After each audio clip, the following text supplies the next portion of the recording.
resté fidèle en notre compagnie auditeurs yu iRadio téléspectateurs yu ITV ñu ngi leen di nuyu bu baax di leen dalal ci ganu matinal bi amaat mbégte ànd ak yéen ci semaine bu bees bi tey ci suñu premier numéro de la semaine ñuy dalal Souleymane Aliou Diallo di président de l'ONG internationale Otra Africa ñu war a waxtaanee li nga xamante ni moom moo di mbëkk bi émigration bi gis nañu ni ba léegi ndaw ñi ñu ngi wéy di tegi pexe ngir dem ca bitim réew limub doomi aadama yi di ci ñàkk seen bakkan ñii ñu tee leen en otage ñi ci des ba léegi ñu ngi leen di wërandi démb rek am na benn gaal bu doon jógee Foundiougne defoon lu toll ci 200 ak juróom fukk ay jigéen ay ndaw donc dinañu ñëw ci yan solution la ñu war a teg surtout ak kilifa yi nga xamante ni ñëw na ci bokk na ci seen chantier yi gën a mag ak liñ ci jot a wax tey ci loolu la ñuy taxaw nees la ñu mën a def ba arrêté li ni mel ñu seq ci waxtaan ak Souleymane Aliou Diallo ñu ngi lay nuyu bu baax président te am mbégte dalal la ci suñu plateau. maa ngi am mbégte di jàkkaarloog yéen di souhaiter un bon réveil matinal à vos auditeurs. Particulièrement di yónnee samay nuyoo seen kilifa kër gi notamment Lazou suma xarit la. ñu ngi lay fay bu baax alors ñu des ci li nga xamante ni moom moo di immigration irrégulière bi gis nañu ni ba léegi te ñu am ay solution ci phénomène bi démb rek am na benn gaal boo xamante ni mu ngi doon départ ca Foundiougne ak 250 migrants yu nekk ci biir lan mooy dëgg-dëgg problème bi pourquoi notre pays peine à trouver une solution à ce phénomène. Bon, peine à trouver une solution à ce problème wala dañu buggul laal fi nga xam ne foofu lay méttee. ñun wax nañ ko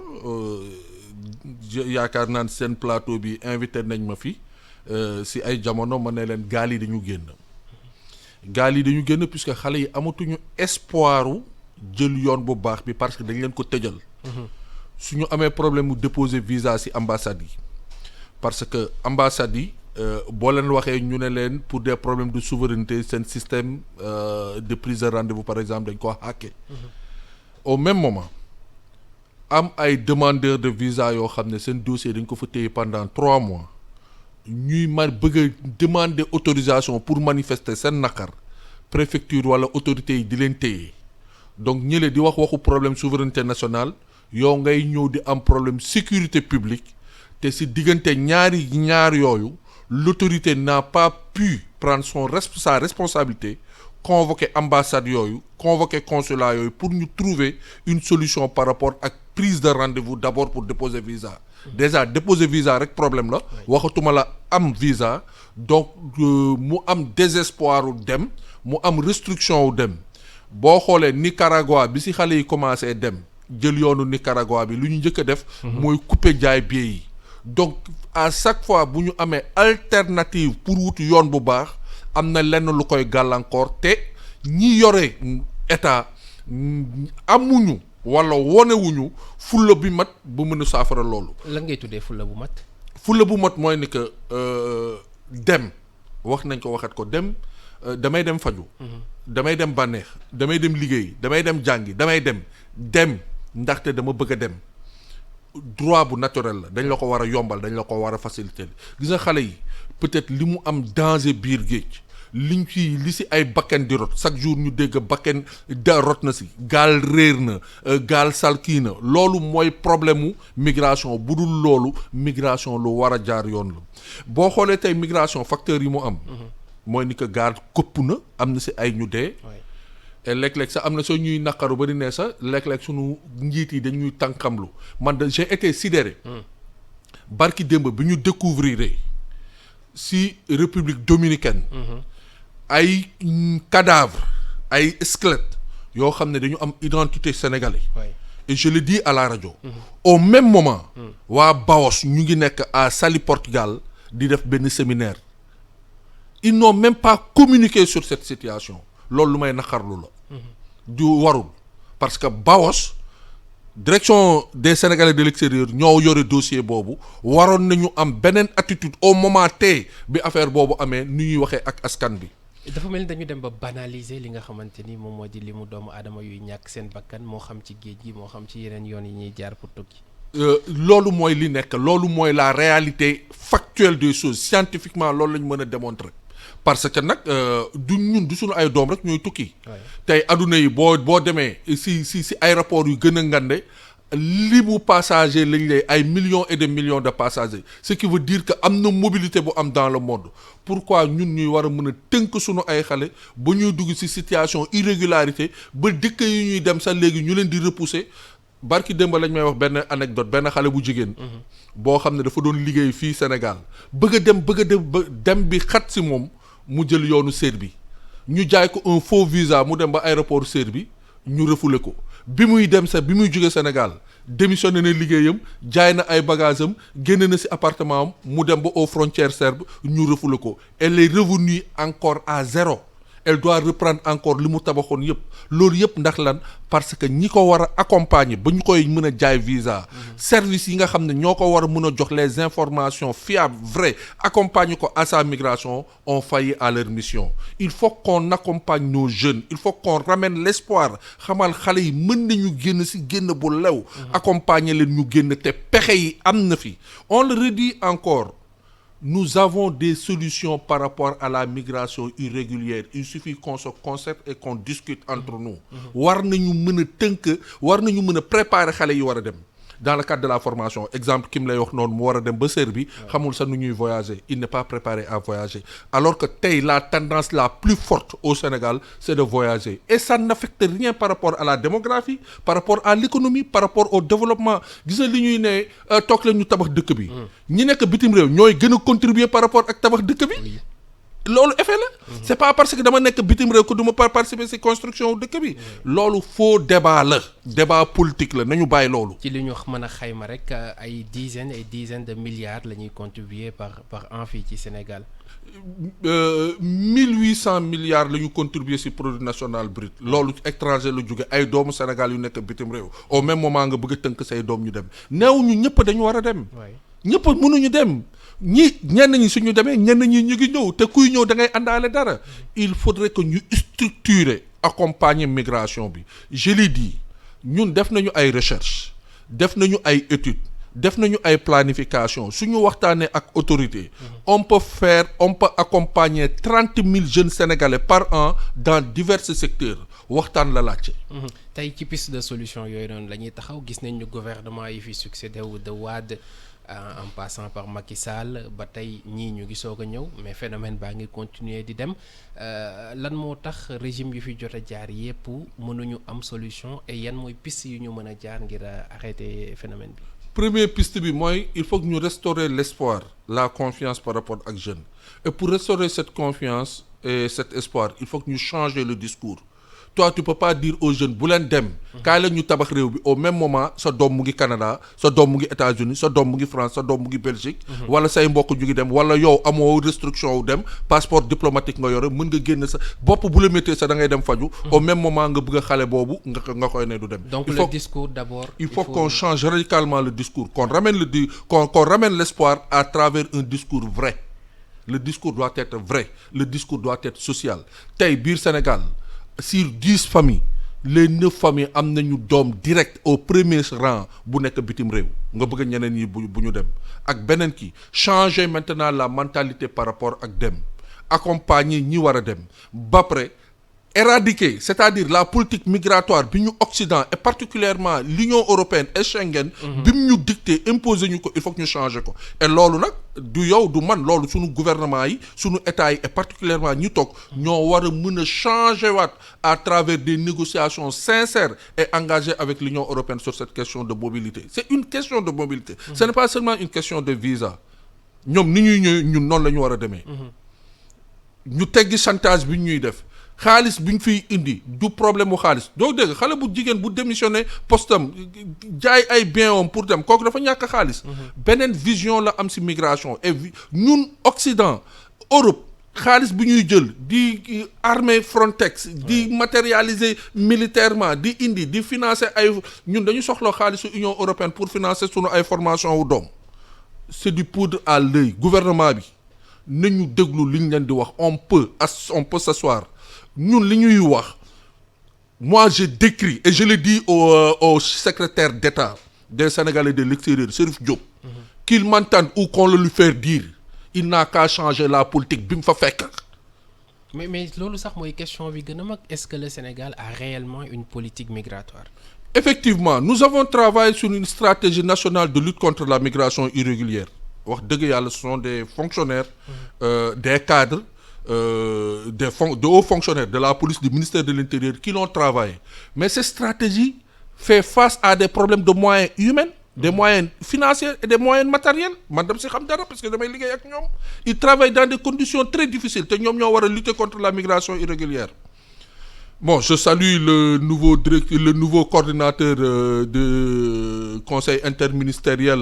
de lutte contre la migration irrégulière. xamuma ko musuma toog waxtaan ak moom. Mais ki fi jóge l'inspecteur général Abdou Wahab Sall avait commencé à faire un travail de concertation avec les acteurs que nous sommes.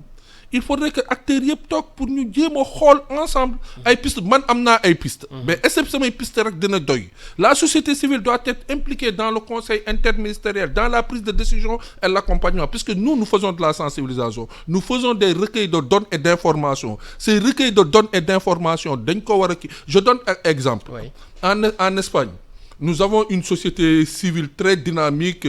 à Canarias, par exemple. Une dame comme Awa Ndiaye Pathé, qui travaille avec la police espagnole, qui travaille dans le système d'accueil et d'orientation. Mais ce sont des gens comme ça qu'il faut valoriser. Ce sont des gens comme ça qu'il faut mettre au devant, avoir les informations à dater, des informations fiables sur lesquelles nous pouvons exploiter, sur lesquelles nous devons travailler. Malheureusement, tel n'est pas le cas. C'est ça la réalité de la migration irrégulière. On veut, la presse est en train de faire un travail extraordinaire d'information et de sensibilisation. Chaque fois qu'il y a une situation, vous êtes là. Mais ceux qui sont au-dessous de nous, et parfois même qui ignorent ces drames, parfois ils les ignorent, ils le savent, mais ils ignorent de quoi, pourquoi ils ne veulent pas en parler. C'est ça la grande équation. La solution première par rapport à ce problème, c'est d'abord, c'est ce qui doit se parler, qu'on se parle. Nous ne devons pas à nous méfier, nous ne devons pas avoir peur, c'est pas une confrontation, c'est juste s'asseoir, se consulter et prendre des décisions ensemble et les faire appliquer. Moi, aujourd'hui, c'est 250 UNDAP, mais il faut une solution radicale parfois par rapport à cette situation qui perdure. Une solution radicale. Mais ñii di dem, bu ñu leen jàppee, bu ñu ñëwee, on les met sur terre pleine, ñu continuer. Il y en a qui tentent 3 à 4 fois. Oui. Et à la limite même, à la 4e fois, ils perdent leur vie. Parce qu'ils savent que dès qu'ils sont arraisonnés, le surlendemain, ils peuvent prendre le pirogue. Qu'est-ce qu'il y a s'ils sont arraisonnés? Mais on n'a qu'à les envoyer au camp d'instruction militaire de Toubacouta. Ah oui? Ah oui! Mais ils mettent leur vie en danger, ils mettent la nation devant une suite. Mais ñi nga xam ne dañ leen di jàpp. Mais bu ñu leen jàpp rek bàyyi leen. Soxlawuñu ñu leen di yóbbu kaso. Dañ leen yóbbu camp militaire d'instruction bu Toubacouta jàngalaat leen ramener waat leen à l'espoir par rapport ak dëkk bi. À cet instant-là, BAOS dugg en contribution pour accompagner leen dans le futur et dans l'avenir dans leur programme de voyage. Dama lay laajte ñaata gaal lañ fi jàpp ñu arraisonné leen, ñaata convoyeur la nga dégg boo yooyu di dem dénoncé nañu seen convoyeur. Information bi mu leen di jox xam ngeen Sénégal amatul capitaine u gato. Moo tax gaal yu bëri di réer ci ndox yi parce que ñi mën a dawal gaal yëpp dem nañu seen yoon. Léegi dañu jël temps di jàngal ay booy wala ñenn nan la ñu utiliser GPS nan la ñu kii le temps que ñuy dem nappi di gëtti di ñëw en même temps ñu ngi leen di former waale à l'utilisation du GPS. Kooku bu demee ba xaw a mën tuuti nan la ñu ko piloter nan la ñu kii ñu jël ko chargé gaal yóbbu actuellement loolu mooy tendance bu bees bi. Et déjà loolu c'est révélateur bu dee capitaine yu bëri yi nga xamante ne ñoo doon miin yoon bi ils préfèrent maintenant des foofu noonu ça veut dire que y a un vrai problème. C'est un problème récurrent. C'est un problème patent loolu moo tax te xamatuñu cap yi ngeen di gaal yi ngeen di dégg ñuy réer ci ndox bi suñu gaal kii ne yëpp parce que ñi leen di yóbbu xam ñi mënoon géej dëgg-dëgg maîtriser outils yu géej yi outils de pilotage yi ñi ci parfait woon yëpp ñu ngi dem nañu léegi ay séance de formation de 1 mois 2 mois 3 mois risque et péril tu embarques nga yóbbu loolu mooy la réalité des choses. Et c'est ça c'est patent et parfois ñun ci suñu ay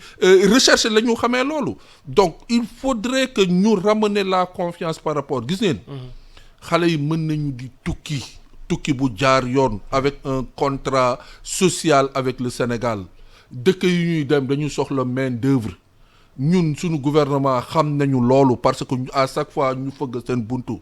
niñ koy defee nag la ñu war a mën a toog waxtaan et je le dis et je le répète le gouvernement du Sénégal peut accompagner la jeunesse par rapport à la migration et lever cette question de la restriction de la mobilité c'est un fait mënuñu ci dara xale yi dañu bëgg a dem et ça fait partie aujourd'hui de notre société le fait de voyager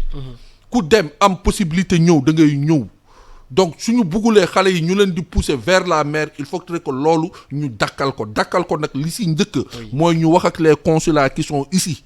d'abord les prises de rendez-vous man gouvernement bi balaa may xam ne jël na ko à bras le corps mooy ces questions de rendez-vous avec l'ambassade France l'ambassade d'Espagne l'ambassade d'Italie l'ambassade de Portugal l'ambassade de la Turquie ne leen hey c'est li ngeen di joxe comme justification c'est un système dañ ko hacké trouvez-nous une solution puisque ça devient une question de sécurité publique loolu c'est primordial le taux de délivrance de visa ñoom seen souveraineté la mais na nekk loo xam ne lu transparent la parce que dañu ñëw ne la non on a donné 65 000 visas aux Sénégalais te joxewuñ sax 25 000 visas. oui parce que loolu mooy problème bi ñu bëri. ça ne reflète pas la réalité dañuy que ni dinañ dem déposer ñu laaj leen document yu dul jeex ñu fay seen xaalis ñu ñëw refuser leen sans pour autant ñu wax leen ne leen lii moo tax wala ñu delloo leen seen xaalis. parce que dafa nekk lu courant loo xam ne ñi ci war a wax waxuñu ci. donc manque de volonté politique nga ko jàppee. En tout cas, la politique, la responsabilité sciée, puisque la diplomatie est sourdine, la diplomatie est silencieuse, la diplomatie, mais il y a des questions. Aujourd'hui, c'est le wër ba wër mooy ni que Sénégal ñëpp a xam nañu ni problème mu am rendez-vous visa problème la. oui loolu ñëpp a xam nañ ko. ban décision la ci gouvernement jël xamuñu ko. xam nañu problème bi am na problème bi nekk na problème public. gouvernement waxu ci àddu ci wala même bu ciy wax ci suuf la ciy wax na ko wax ci kaw ñu xam li muy wax ak sunu kii bu ko defee s'il y a une solution ñëpp a xamandoo solution yi. problème mu visa yi da ngay dem déposer ji dañ lay kosel benn case boo xam ne ça n'a absolument rien à voir ak sa demande recours bi ñu lay wax tribunal européen Strasbourg. ñun fii sunu biir réew sunu souveraineté biir réew diplomate yi lan lañ ci wax. affaire étrangère lan la ci wax Sénégal affaire étrangère moo koy gérer. affaire étrangère lan la ci wax dara. donc il faut qu'il communique ak population bi pour ñu xam facteur bloquant yi lii la demande de visa yi lii la procédure yi lii la loolu bu ñu ko defee. léegi xale yi seen xel dellu ci waat au lieu ñuy dem di fay ay millions pour jël gaal yi su boobaa dañu wut yeneen alternative pour jël yeneen yoon et puis ñu renforcer. informer sunu ay population yeneen dëkk yoo xam ne du dëkk Schengen puisque fi mais nee naa la am na fi koo xam ne Serbie la doon dem donc ñu ngi wut yeneen kii mais dëkk asiatique yi tey combien de jeunes sénégalais ñu ngi tekki Dubaï combien de jeunes sénégalais tey ñu ngi tekki Singapour ñu ngi ci yeneen dëkk yi donc il faut qu'on varie Union européenne daf ñu teg paaka put il faut paaka put boobu ñu teggi ko le problème principal de la migration irrégulière ce n'est personne d'autre que l'Union européenne les États-Unis xam nañ seen migration nu mu demee c'est très structuré yoonu Nicaragua bi mais du Sénégalais ñoo ko ubbi ay latino-américains ay pays voisins wu États-Unis ñoo ko ubbi la États-Unis dañu am seen politique migratoire ñun bu ñu ñëwee pour mu si greffé wu tant mieux du ñu ne ni suñu xale yi nañ jël yoon boobu puisque yoon bu dangereux yoon bu périlleux la mais li nga xam ne am nañ ci opportunité ñu accompagner leen ci léegi nag ñi nga xam ne ñoom ñoo ñu jege te teg ñu paaka pour nañu desserrer étau boobu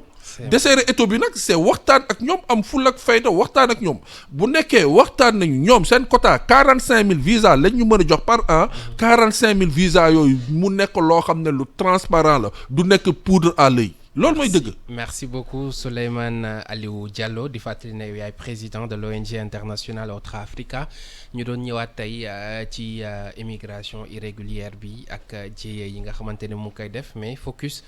sur les solutions merci ci piste yi nga xamante ni proposé nga ko ñu ngi lay sant bu baaxee di la gërëm amoon nañu mbégte dalal la ci suñu plateau. man maa am mbégte di leen kii c'est vraiment dommage à chaque fois suñu waxee waxu migration rek waxu mbëkk bi waxu gaal gu réer waxu ay cadavre la ñu wax alors que migration am na yeneen facteur am na yeneen ki yoo xam ne war nañ ko mën a waxtaane parce que essor de développement la moteur de développement la outil de développement immigration dafa neex immigration dafa baax si c'est bien maîtrisé si c'est bien contrôlé mais jégalu nag si kàddu gi. merci beaucoup c'était un plaisir dalal la ci suñu plateau jaajëfal Serigne Saliou Deme moo féete woon ci xarale gi ma jox leen rendez-vous ëllëg incha allah ak beneen invité 13h30 man ngeen ko toppaat ci ITV très bonne journée à tous.